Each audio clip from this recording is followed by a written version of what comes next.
Welcome. It takes a village and many villagers to raise a child and to support families. Manatee County has an abundance of individuals and organizations all working in common pursuit, providing mentoring assistance. Mentors are volunteers from all walks of life, young and older, former teachers, business people, police, and firemen. Churches, schools, and youth organizations are some of the varied groups who are helping raise our community's children.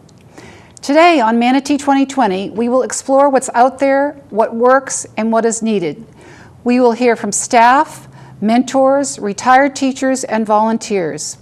Welcome, and thanks to all the panelists and again to METV staff for airing this Manatee 2020 program, one of a series on exploring what is happening and working in educating our young people.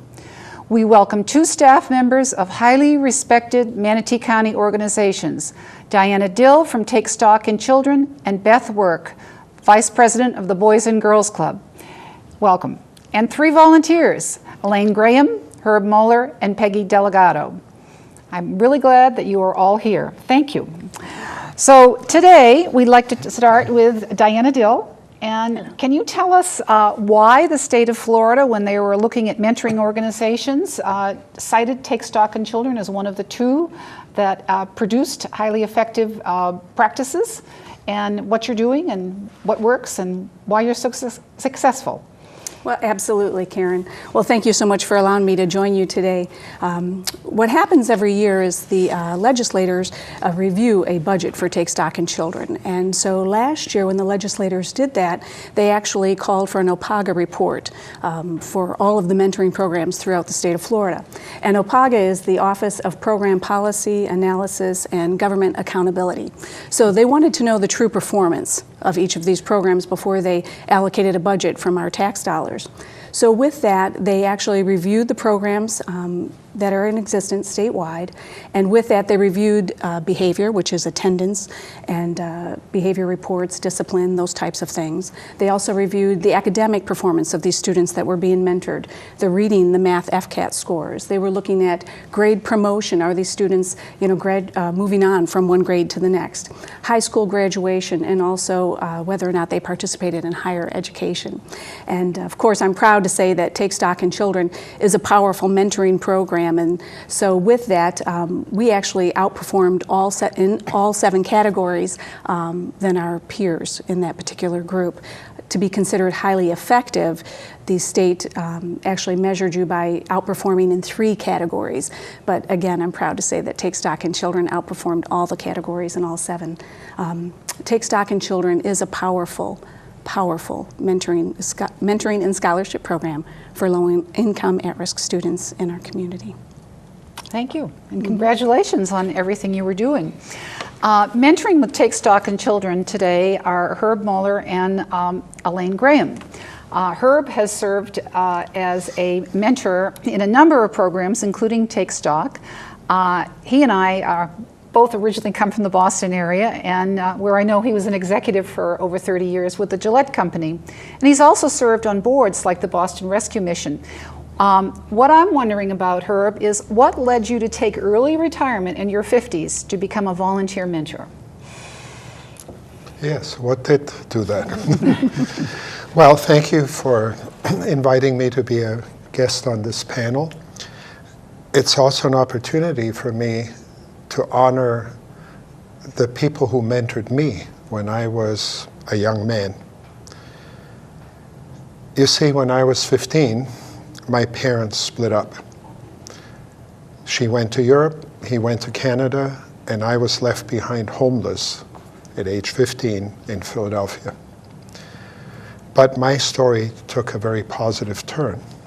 I finished high school. I went to an Ivy League college. I earned a master's degree in business administration. And when I was old enough, I became a citizen of this country and served as a soldier in a time of war overseas.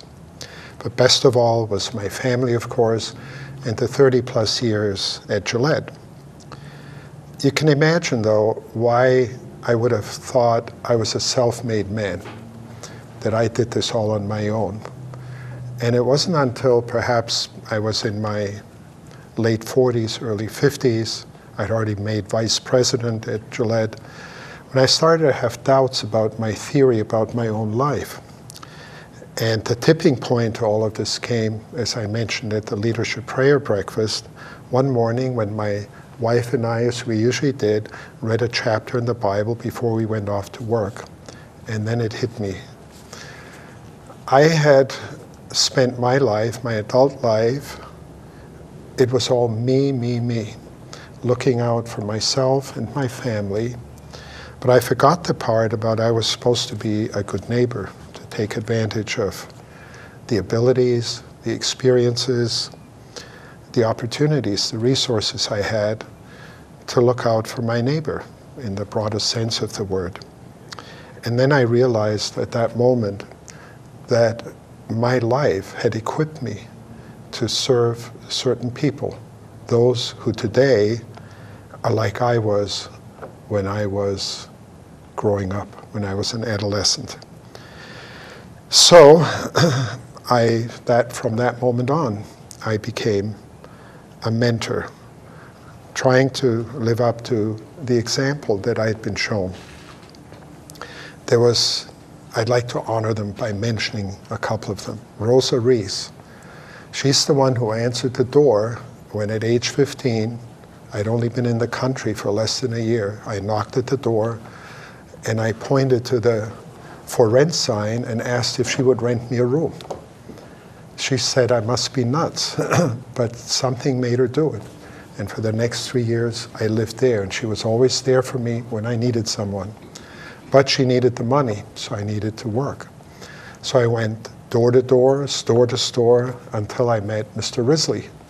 He ran the local movie theater, and he offered me a job at night so I could go to school during the day. And he became a mentor because he taught me about business, about how to be a good employee, all of those sorts of things. And by the time I was 17, I was the head usher, believe it or not. We did have one deal, though, because there was a curfew in Philadelphia. My deal was I had to go home to my room through the back alleys. It worked. But best of all, maybe, was Charlie Scott. When I graduated from high school, he called me. I worked at a bank, $40 a week. He said, Herb, I've heard about you. How would you like to come to Penn, University of Pennsylvania? And I said, why would I do that? I have a job. I have a room to live in. Most people would have hung up on me, but he didn't. He was my take stock kid, mentor. He wouldn't let go. He came and he explained to me what the opportunities were if you go to college. He talked me into taking the college entrance exams and on and on. And then, how could it be otherwise? So that's how reflecting on all of this in that instant, that tipping point, because it really had been happening for a while, led me to become a mentor and serve in these other organizations and take stock, which is kind of the ultimate jumpstart thing, which is what I look for. How do you jumpstart someone, which means they have to be willing and motivated, and so take stock is the place. If I may just add one thing, and that is, if you're going to be a mentor, don't do it for the thanks. First of all, you may not get it. If you're like I was, self-made man, why should I thank you? I did it on my own. And a lot of people have this kind of entitlement idea. So if you're my mentor, it's your job. So, that's how it goes. But when I finally got it, I did have a chance to say thank you to Charlie Scott. On his 96th birthday when I was 70, and the university honored him, and they published this book, and I wrote an homage, which is published in here. And I'd just like to read you a couple of sentences, because they go to the heart of mentoring. My dear old friend, Charlie, allow me to share how you altered the course of my life and the lives of so many others you don't even know. Mentoring is the gift that keeps on giving, and you won't even know it. Take my work as an advocate with teenagers. They're street smart, but clueless. It takes a person with perseverance and a great heart to show them the way. You, Charlie. So now I endeavor to be that person, because I was a man-child without a vision until you, Charlie, came along. To me, he was the perfect exemplar of being a mentor, and I try to live up to him. Thank you. Wow. Thank you for sharing all of that. You made me do it. I think there's a song. Wow. You know, we've all had people who've influenced us in our lives, and sometimes we've had an opportunity to thank them, and sometimes we haven't. And I'm glad that you've been able to thank Charlie. At least that one. Yeah, that is wonderful. And the whole issue of helping people and in neighbors, and as I said, it takes a village to raise a child. So we're all out there trying to do what we can. Thank you. Another mentor with Take Stock is Elaine Graham. She is very active in the AAUW, American Association of University Women, and has had a long, distinguished career along with her husband as teachers. And I'd like to ask Elaine to discuss why she's still involved with young people and what motivates her and what she likes about mentoring with Take Stock. Well, one thing, our stories are very different. I worked in the district for 35 years, and the last few years I heard about Take Stock in children. And when you work at the district office, your schedule is not quite as fluid as some people may think. But as soon as I retired, I knew that was one thing I wanted to spend some of my time doing, because that's what happens in retirement. You've got all this time, and yet people can begin to eat away at that time. So I had decided I was going to sit and not make any hefty decisions for a while, except for Take Stock in children. So I contacted Diana, and Diana is the heart and soul of this group.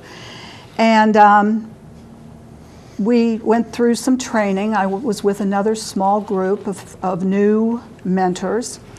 When you're in the classroom, you are mentoring, but it's a totally different role than I find myself in as a Take Stock mentor today. But I remember Diana met me at King Middle School, my first mentoring experience, and I was getting an 8th grader. And the idea is, if you can, when you pick up your student, that you're able to stay with them through high school or even beyond, which is quite a commitment. And when you hear that, you think, ooh, I wonder if I can do that. And sometimes you can, and sometimes you can't. So if you're out there thinking about mentoring, it's kind of a long-term commitment, but we know that life can intervene in that too. Met Diana at King and met my student. She was an 8th grader.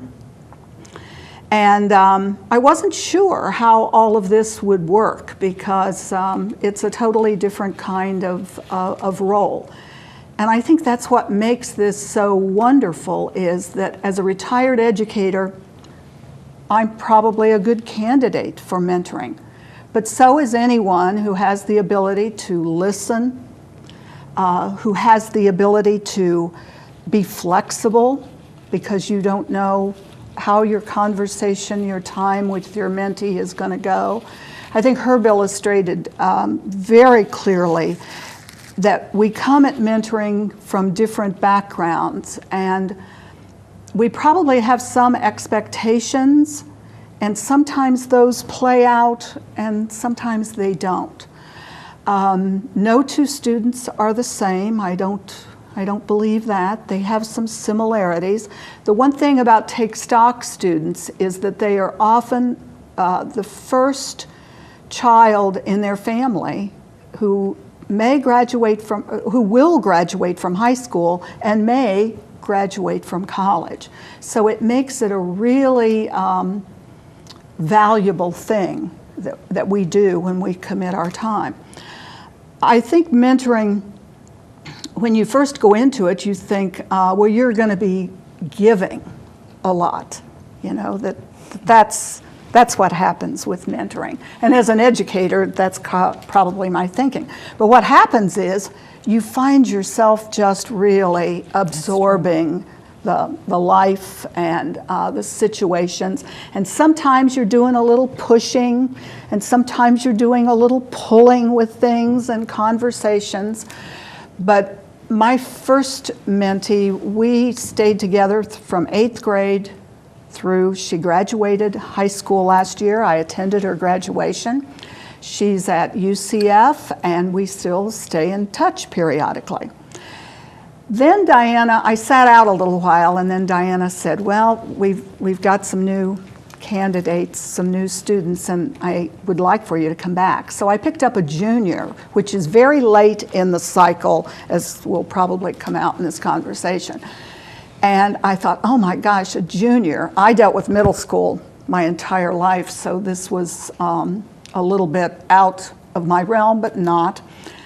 And we just absolutely hit it off perfectly the first time we met. I mean, this young woman, she's going to do great things, as most of us who mentor would say our students are going to do. So it's building relationships, and you're kind of a guide on the side. I don't have to tutor, because math would freak me out if I had to tutor. But it's just being that guide on the side and a good listener and willing to kind of go with an ebb and flow of conversation and experiences as it happens. It's a wonderful thing to do. And I really, if there's someone out there thinking, can I do this? Come on in and talk to Diana and give it a chance. See if it's a good match for you, because I'm always going to be a salesperson for Take Stock in Children. So that's kind of where I've come from. Well, thank you for sharing that. And you know, I think it's 30% of the current mentors are school district employees. Is that correct, Diana? Yes, it is. So we know that some of the teachers and staff are very actively involved in addition to their regular jobs. And for that, we're very grateful. My little mentee also graduated, and I was with her for 3 years. And it's very interesting how you build relationships, essentially across generations. She could have been my granddaughter, because I'm older than her parents. Mm-hmm. And you know, she did some of the same things that my own daughters did, volleyball, and so we were able to build a relationship. But I feel I learned and got as much out of the relationship as I hope she did, and she's on her way to college. And Karen, may I share an experience? Oh, sure, go ahead. At the beginning of the school year, for example, with Diana, I hate the word mentee, the child whom I mentor, is at Southeast High, and I imagine this happens at all the schools. There is a kind of a kickoff meeting each year. And what was really striking to me is going around the room and hearing what the kids have to say. Yeah. And I'm getting goosebumps. It is about their relationship. It's not about school and so on, although that's obviously the point, but it's about what it means and to have someone to go to, and it gets very personal, and it's very touching and moving. You start to realize, like you were saying, how you're involved in the lives of the children, much more than you would think. Yeah, it's in a positive sense. in a very positive sense. It's almost like another shot at parenting. You know, you've raised your own children, and hopefully successfully, or maybe not. And then there's another one coming up that you can have some influence with, which is very nice. I would say it's like grandparenting, because parenting you're giving commands, but grandparenting, Yeah. you just give sage advice. And you know, for the students, it's that extra person. This may be a little strong, to whom they have some accountability, but they know that each of my girls has known that I'm going to be there once a week, and we're going to talk about the good, the bad, and the ugly. The grades, as far grades. as grades, whatever it may be. So, so that's that connection. You know, it's that other adult who is guiding you. I often say if every student in the district had a mentor, we would not have one problem. Well, we probably have a few, but we would not have problems, because that's just that touching in, that checking in. Well, I think that's true, and the theme of this is it does take a village to raise a child. There's a lot of people, neighbors, employers, relatives, mentors, aunts and uncles who really need to help out. And helping out within Manatee County is one of our premier youth organizations, and who does very, very fine work with young people. And it's not school-based, but it is capturing all the school-age children. We know there's 45,000 children in the eligible to go to the Manatee school system, and we also know that children are 25% of our population, but 100% of our future, and that's why we're all committed to helping out. But I'd like to ask Beth Work to tell us what the Boys and Girls Club is doing, and what kind of mentoring programs you're doing, what kind of youth-oriented programs, and where you need some help, and where mentors might come into play as volunteers.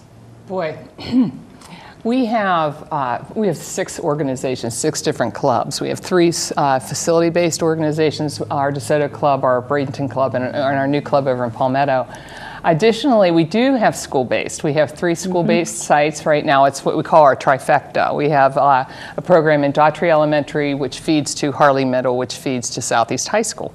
And we have programs in there. And in the fall, we're opening one in Johnson Middle. So we're very excited about that. But we right now have 3,800 members. And we need mentors to help us, because we have a 1-to-20 ratio with our staff. But our staff is so dedicated to our kids that they, each and every single one of them, are mentors. They look at our children as though they're their children and guide them through life. We have a variety of programs, everything from the arts to citizenship and leadership. We just completed a civics program at our Harley Middle School site, and we took a group of 13 kids from Harley Middle School to Tallahassee last month to see how everything runs. And most of those kids have not been out of the neighborhood, let alone out of Manatee County and up to Tallahassee. So that was very exciting. And today, as Karen was with us, our kids, we have a career camp that we hold at our Harley site as well. We also have one at Southeast High School, and then within our clubs. We took our kids to the Kiwanis Club, and we did what we termed, when we initially came up with it, speed dating. But what we did was we had one child at each table with the adults at Kiwanis, and they rotated every 5 minutes to ask questions about careers and what their jobs were. Of course, they were a little shy because it was their first day, but they did a real good job. But we have a lot of new things coming up. We are working, starting this fall, we are working in partnership with the United Way Women's Initiative, and we are doing a mentoring program for second graders at Daughtry Middle School. We focus so much on third graders and trying to get them to pass the FCAT, we should start earlier, and that's what they've decided to do. We're doing this. And we're going to need 100 mentors to come in and read with our kids every week for 25 weeks to see if we can help these kids, just give them that boost. And I think that's where people get confused with mentoring, that they think that it has to be every day or once a week, or that it has to be continuous on and on and on. But they can make a difference in the life of a child with just one hour 1 hour for somebody to sit and listen, 1 hour for somebody to sit and read with them. And that's what's so important with our children, is that we forget that. And our parents they have so much going on in their minds, and we have so many single parents, that the one thing we were seriously looking at is, in addition to our mentors for the Women's Initiative, is men. We need male mentors, because so many of our kids come from single parent families with just mom, and they don't have a male role figure. So that's what we're seeking, anyone and everyone that will come and help us raise our kids, because again, the quote, it does take a village, and it takes even more now because we have so many people working, parents working, and we can use all the help we can get. So if you have any free time. I think he's poaching. She's poaching. Yeah, I'm poaching, sorry. Oh, that's okay. Well, thank you. Now, tell me a little bit about the sources of funding. I think you were telling me you get some juvenile justice money and Correct. donations. How are the staff supported at the Boys and Girls Club? We do have a variety of funding. We receive a significant amount of funding through the county, through our various programs that we have throughout all of our clubs. We receive the Office of Juvenile Program money. We do have a mentoring grant through the state for our Palmetto Club, and that is actually it's a what they call a pilot program, where we are focusing on a specific number of kids, and we are really focusing in on those kids that are showing signs of aggression, kids that are showing signs of need, even stronger, where they're physically showing it or verbally showing it. And we case note the kids, and the staff sits down and they talk about their experience that day with that child, or that week, or whenever. And so we receive funding for them. We receive funding through the Department of Education. We do have a grant through that for our tutoring program, our Project Learn, that we have in all of our clubs. And we receive money through United Way. They've been so generous with us as well. And now we have this huge grant through the Women's Initiative, which I'm really excited about, because I think it's going to make such an impact. But we also receive a lot of funding from our community, but we always need more. That's probably our lowest. We're out there beating bushes trying to get grants, and we're doing fundraisers and special events, but we know the community wants to support us, so every dollar just goes directly into the program. Our overhead is less than 12%. So we're working hard to keep the dollars in our clubs. And we're very fortunate in just the fact that our board members, we have board members that come in and mentor. They're not just board members that come and sit at a board meeting and govern and raise money. They come into our clubs and help. We actually have one who's mentoring a young lady who just received a scholarship through the Bill Richmond Foundation, and she is mentoring her, and she will be with her through her 4 years of college. She leaves in the fall, and we're excited about that. It's neat to have a board member really focus in on our children as well, as we have many more, which is exciting for us. It's been wonderful. Thank you. And thank you for everything you're doing. So we have the scholarship-based program, we have the community-based Boys and Girls Clubs organizations. I'd like to ask Peggy Delgado. She's been mentoring for a while and has some observations about needs in the community. Can you tell us what you've seen? I'd be happy to, and thank you for asking me to be part of this panel. I did volunteer at the Boys and Girls Club for a year, the one on 9th Street, and yes, when you tutor, you mentor. And I mentor with Take Stock in Children too, which is so personally rewarding. And yes, again, it does take a village. We have many organizations dedicated to children and many people mentoring. Granted, we need more. But one day when I was driving home after mentoring, I was thinking about this, how, like Elaine said, about the need for all children to have mentoring. And I asked myself, why? Why do so many kids today benefit from mentoring? Total strangers go in and they motivate children, they give them direction, and they act as a sounding board. And I thought, are kids today really any different? So, because I have insatiable curiosity, I really started asking people. And they said, no, kids today aren't any different. So, what happens that we have kids with these needs today? Well, after much interviewing, research, and so forth, I contend that the problem lies with the parents. And trust me, I do not in any way, shape, or form want this to be parent bashing, because parents today have it tough. When that little bundle of joy comes into the world, none of them come in with an operating manual. And our society today is such that there are needs that possibly didn't exist back in the 50s.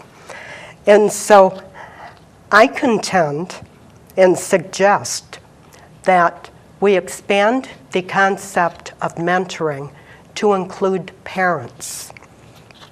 But first, let's look at who the parents are today. Yes, we have the Dick and Jane Reeder family. Mother bakes a lot of cookies, Daddy has a good job, and the son and daughter, Dick and Jane, are doing fine, and they have a wonderful dog. If you're in that group, thank God. Then we have babies raising babies. Now, teen pregnancy is actually declining in Manatee County, but we still have the effects of the problem, and the problem still exists. Now, many of these girls who get pregnant go to Central High School. I asked for the statistics on graduation, among other things, not too long ago. I learned that the graduation rate at Central High School is 21%. So therefore, a lot of these girls are not graduating from high school. They're probably going to raise that baby by themselves, and they will probably be very poor. Then let's add to the mix of Dick and Jane in teenage pregnancy, situational poverty. Manatee County was hard hit by the recession. A lot of people lost their jobs, and a lot of people lost their homes. I would venture to say that most of those homes that were lost had children in them. So then to that mix, we then add long-term poverty. A lot of these people have given up hope. A lot of them have frustrations that most of us never know. So what can we do to help them be better parents? Because their problems are something that are overwhelming. And I say mentoring them might be a way to start. And when you mentor parents, they're adults. Adults learn differently, and their needs are different.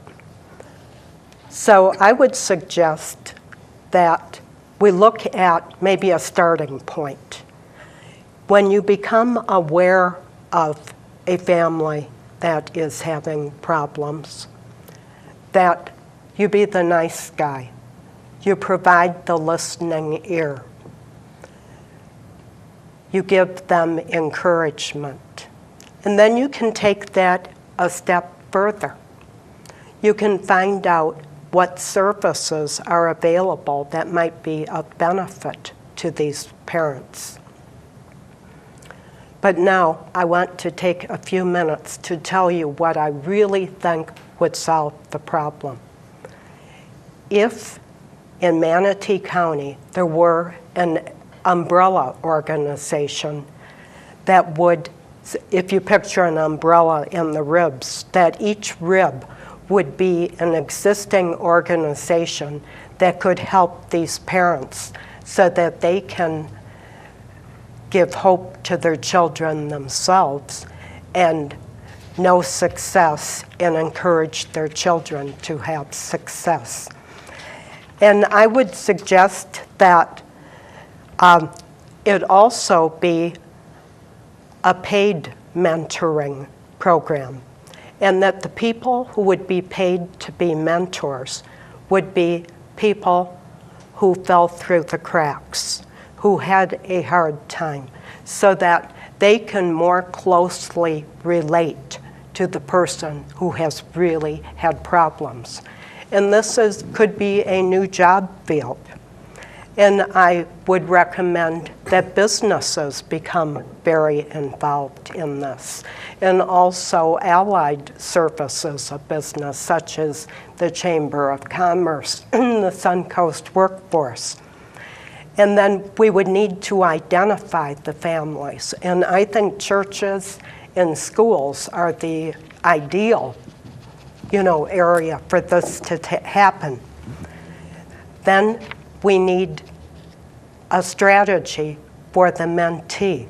I know you don't like that word. It's okay. Okay. I'll give you a pass. All right. Because with kids, you can tell them, you can encourage them, you can give them hope. But with parents, their problems are overwhelming in some cases. And we really need to have a strategy where they will be able to get jobs with livable wages, which may involve retraining or training to begin with. We need to have adequate transportation, because when people lost their homes, they probably also lost their cars. And we need a solid form of communication so that people know what services are out there. And I say that if we pursue my dream of this umbrella organization, that we will lift up parents, and by lifting them up, we will lift up children, because the effect on the child in a home with serious problems is reflected in the classroom. Numerous teachers that I interviewed said, and it was almost verbatim, each person said it the same way, that the child in the classroom is a reflection of their home. So to really get kids where they need to be, we need to lift up the parents. Thank you, Peggy. You're welcome. Thank you for your thoughtful discussion on this. We focus on children, but sometimes we forget the families and the needs of the families. We've got, I've talked to numerous teachers as well who feel that the parents could use some sort of mentoring program. And your idea about a paid mentoring program of peers, paid peer mentoring program is a good one. It's not just volunteers who could do that kind of assistance, but I think we'd need some structure and training. Maybe a grant opportunity application for the Boys and Girls Club to possibly she's done some. The one thing that I wanted to piggyback with you is when you were saying about hope, and I think that's the biggest thing that we've got to understand as mentors, that the one thing that we want to instill in our kids is hope, and to know that there's hope and opportunity, and that they don't have to, if they're in a bad situation, remain in that situation. Yeah. That they can grow from there. Which is really important. I mean, what is it? What is a scholarship, mentors, and hope? Right. That is for Take Stock in Children. And if I may add, with Peggy's comments as well, in Manatee County, our Manatee County School District, we have between 50 and 52% of the entire population which qualifies for free and reduced lunch. Exactly. And that's a national poverty level. So for a household family of 4, the maximum household income would be $40,000. And if you think of that and think that over half of our entire school district would actually qualify for those those assistants and the need. The need is so great. I mean, with Take Stock in Children, that's one of our qualifiers, that we serve the children that are in the financial need for them to apply for our program. And because of that, we have such a large amount of students that want to participate with our program. And of course, we have to go through an application process. And unfortunately, because of limited resources, we're not able to serve nearly as many students as we'd like. We'll get there. We'll get Diana, there. We'll get there. It seems like if I were someone sitting watching this at home and so forth, and see a huge need, you know, at different layers within the community and so forth, what is the application process? Because there may be parents who are watching that may say, well, maybe my son or daughter qualifies for this, or it sounds like they do. It seems like I might want to know, how do I tap into the resources of Take Stock? Absolutely. Well, in all of our schools throughout the Manatee County School District, Take Stock in Children is in all 10 middle schools, all 6 high schools, and Manatee School for the Arts. So any student or a family member could reach the guidance counselors at the school and ask for an application. Every fall when school begins again, we have the applications available for all students, and it's also online. So anyone who would qualify for the free and reduced lunch would be the only qualifier. They could apply to participate in Take Stock in Children. And then we accept the applications. We have our Leadership Council, which is a member of our members of our community and also volunteers that interview the students, read each and every application, and then we actually select as many students that we've been able to purchase a scholarship for. The Take Stock in Children program is a program that begins as early as 6th grade. And what we do is, once we select a student, they sign a contract with us stating that they'll remain drug-free and crime-free, they'll maintain good grades and behavior, and they'll meet with a mentor once a week on the school campus during the school day and only during the school year. And as long as the student maintains that agreement, then we award them a 4-year college scholarship. So that's our end of the bargain. And so we can only select students that we've been able to purchase scholarships for. And every year, I'm sorry to say, we have about 200 students that we do not have scholarships for, that cannot participate in the program. So It's a challenge. it's a challenge, it is. But we also, to Elaine's comments earlier as well, you know, if every student, we have a 96% success rate of students graduating high school and entering college and then entering the workforce. So I agree with Elaine, if we could have a mentor for each and every one of our students, we really could change education in Manatee County. We certainly could. I have a question. Some of it comes out of my own background, but some of it comes out of the reality of the world today. For years I was in child abuse prevention. There are some people we don't want around our children. What safeguards does the Boys and Girls Club's safeguards do you have in place to prevent predators from getting near the kids? And how do you screen the volunteers? I'd like to know how our children are being protected by both your organizations. Well, with the Boys and Girls Clubs, all of our volunteers fill out their application, but we also do a level 2 background screening and sexual predator screening on all of our volunteers, all of our staff, on everyone that has any contact fingerprinting with into the- absolutely into the FBI fingerprinting. data. Yeah. Absolutely, and we do the fingerprinting once every 5 years, and we do a background screening every year on them, just to see if there's anything that has come up during the year, which hopefully there has not. And we're very protective of our children. Yeah. And we have to be, and we would never, no organization, I mean, that would be the death of an organization if they didn't take care of their kids. Yeah.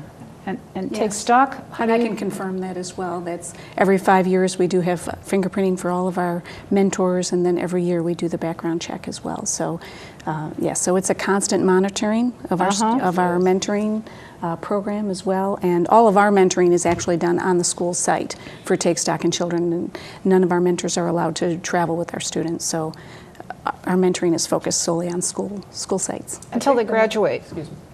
Until they graduate. Once Until they they're graduate. 18. then Once that's- they're yes. 18. I think the Then they nice can do blend that. between our two organizations is that you provide time that people can do during the day at the school sites, and then we provide after school and in the Exactly. summers, because we're open 11 hours a day in the summer. And then after school, obviously. And so it's easy for people to come after work. And we even have programs before school So that's that's another option. So we've got the whole day covered There you go. between the two of us. Which is great. Herb, I have a question for you. How do we get more men involved? We know that this is an issue that Beth mentioned it. We really do need some more men volunteers and mentors working with these young people. Do you have any ideas on that? Do you have any friends? Do I have one? Do you have any friends? One friend? Is that for that? Many. Well, I'm also a big brother, among other things. This morning I got an email. It was addressed to all the Bradenton big brothers, big sisters. I counted the names, knowing that we were going to talk about stuff like that. 68 big brothers or big sisters. Who wants to guess how many were men of the 68? 20%? I was going to say 8. Yeah, well, 17 people. And that's, I've been a guardian ad litem. I do take stock in children. I mentor children who are aging out of foster care, lots of stuff. And I know virtually no man with whom I have ever talked to from the organization. And I think that tells me two things. One of them is, and that's I think fairly well accepted, men don't tend to do stuff that is considered nurturing and the like. But the other thing that I suspect happens is that perhaps the programs are then geared more towards what women like or dislike. I think those two things somehow go together, hand in hand, if you will. I've attended many mentoring courses, and like everywhere I go, I have to, and I need fingerprints, forms, and mentoring courses. And I would say, as a layperson, but having some experience now, they're not geared to guys, what is expected of mentors. It's more the fuzzy feelings, listen, quiet, and that's not necessarily the natural instinct of a man when he mentors. Now the thing is, I'm not saying it's wrong to have the more touchy-feely thing. I'm just saying it depends on the circumstance, the child, and so where does that one leave us? I think you should get men to volunteer men. Do you ever hear of Willie Sutton? He was a famous robber. And they asked him, why do you pick on banks? And he said, that's because that's where the money is. Well, I think you should pick on places where there are guys. For example, I don't know, I'm making this up, veterans associations, small men, fellowships of men. You've got a number of them, because I publicized it in my little fellowship. There's stuff that has to do with sporting events, and I would get men to do it, or say the girlfriends and mothers and wives of men, have them recruit. What if every female volunteer was requested to recruit the men in her family, or at least one or two of them? So that's the direction I would be inclined to go into. Here's another idea. What if it was a team? You start off as a team. There are guardians ad litem who are teams. And then as the man becomes more comfortable, less concerned, you can assign him one of his own. So those are the kinds of things. Make it more male-oriented. Look for where the men are and how to get to their hearts. I think one of the things, too, is that sometimes a mass appeal does not work. We hope that as a result of this program that we do get some mentors for either organization. But I kind of agree with what Herb said. Now, my husband retired last year, and so I pretty much made it mandatory that he was going to join Take Stock, and he was a little bit reluctant, but not really. And so he's now mentoring a seventh grade student at the middle school from which he retired. I also think that, as with any organization, you get support by stressing and going at it one-to-one. You know, Herb talking to other mentors about his experience mentoring and the pluses that he gets from that and how much support it provides to the organizations within the community. So unfortunately, sometimes the mass speaking to a number of people doesn't always get the results we want, but one-on-one often does. Sorry, I didn't mean to interrupt. That's all right. You're really onto something. When I was a guardian ad litem, I was looking for a big brother sort of person for one of my young people. And I asked a pastor if he would help me, and he didn't know any man who would do it. But then he said, why don't you tell the congregation? And and then he said a smart thing. He said, but you tell them why you're doing this. So I gave and I said, but that'll take 10 minutes. He said, you can have the whole sermon. So there I was talking. There were people with tears in their eyes and everything. Not one volunteer. And I think you're onto it. What worked was with that same church people you got, one-on-one, sitting down, let's talk. Here's my experience. It's harder to say no, one-on-one. It is harder to say no. We're at the wrap-up time, so I want to ask each one of you, you have a minute to make a final statement or a final plea or a final comment or throw an idea out, and I'll start with Diana. Well, I would just invite anyone and everyone in our community that if you have any interest in mentoring, to please contact either one of our organizations. It is such a rewarding experience. I've had the joy of working with hundreds of volunteers in our county, and I'm just so impressed. And it's just heartwarming, and just even the mentors we've heard from today, it just shows you the power of a relationship, and you really can change the lives of the children in our community. So I just invite them to join in. Thank you. Beth? And I agree. I do agree. I think that, too, with mentoring, the word's kind of scary, I think, sometimes to people, that it's like this major commitment. But we would welcome anyone coming in and helping out after they go through their screening, making sure that they can come and to understand that it's not all work. They can come and play basketball with our kids, they can shoot pool, they can play ping pong, whatever, just come in. And they can actually, their mentee will find them versus them finding the mentor. 1 minute to Herb before they shut us off. Well, I think an important thing, and especially if it's going to be a longer term relationship, a lot of it has to do with a match. So for example, I was matched now with a Latino boy, and but a lot of the things were very similar. We had the weirdest first meeting. I asked him, where are you from, knowing that Southeast is a magnet school, but he took it differently. He said, I'm from Mexico and I can prove it, I'm legal. What did I do? So I said, well, Victor, I'm an immigrant too. So he took his arm and he went like this, as if to say, how can you be? Well, from that very awkward beginning, now we're in a very different sort of place. I think having the right match is a really critical thing. And the right candor in the building Yes. the relationship is really important. Peggy, you get a minute. Okay.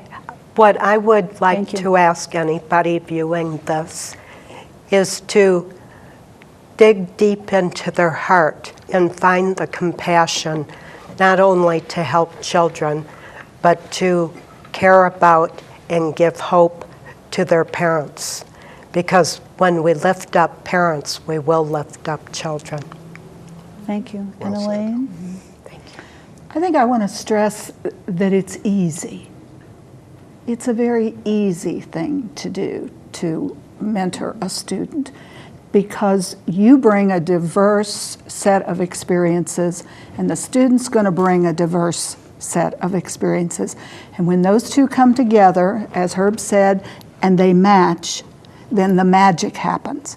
And that's what we're all about. We want this magic to happen, and we're dangling a 4-year scholarship in front of Take Stock students.